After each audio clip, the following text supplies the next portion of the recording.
My name's Dan Harris, Vice President of Engineering at Dodecco. This training video today will give you an overview of how to undertake a simple active chill beam selection for a typical office. The first step with utilising the Dodecco Excel-based selection program is to enter our overall design conditions for the space. We enter those in this location here. The first step is to enter the heating and cooling room design conditions, then our air handling design delivered conditions to each of the ACBs, and then we have our entering water for both chill water and heating water. On the left hand side, we then enter the zone information and the zone requirements. In this case, we've got one office located in the northwest corner of the building on the perimeter. It's 300 square feet, and in this example we have about 40 BTUs per square foot of sensible cooling capacity for a total of 12,000 BTUs, and a latent load of 3 BTUs per square foot for 900 BTUs of latent load. The heating load is 20 BTUs per square foot, resulting in 6,000 BTUs of heating capacity. The minimum outside air requirement to meet the code requirement for this office was 60 CFM. The next step is to undertake and determine roughly how many active chilled beams we want to install into this location. So given that this is a 300 square foot perimeter office, a good rule of thumb is to use one perimeter chill beam every 100 to 150 square feet. If I was to try and deliver this capacity with one chilled beam, as you can see, I would need 12,000 BTUs per beam, which is too high per beam.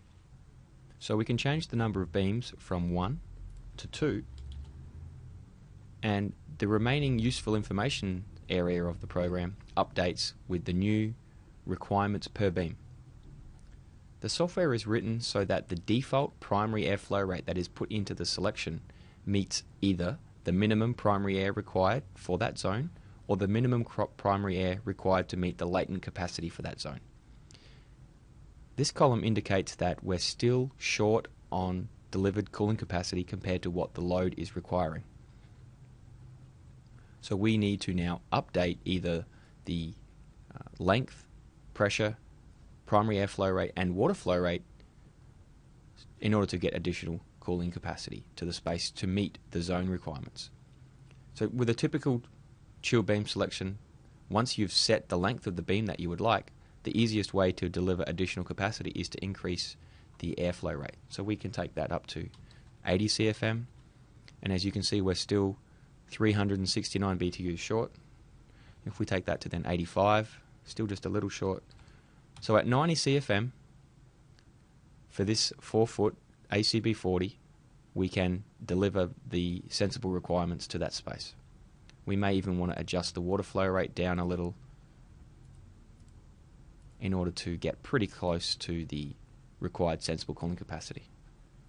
So we've now undertaken a 4-foot ACB 40 selection that meets the sensible requirements, the latent requirements for that zone, and we can see over further to the right hand side of the portion that we now need to have a closer look at the heating capacity. So we can scroll back to the left and see that the heating requirement per beam is 3,000 BTUs, and at 0.5 GPM of water flow rate we're delivering 4,500, so we're good there.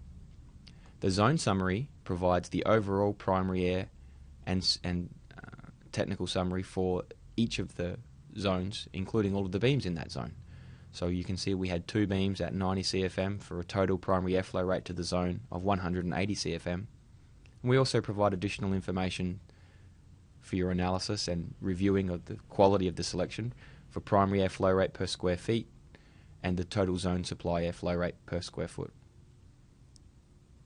Noise levels, operating weights, and beam densities are also displayed. That gives you an overview of how to undertake a simple selection using the Dodecco selection software program.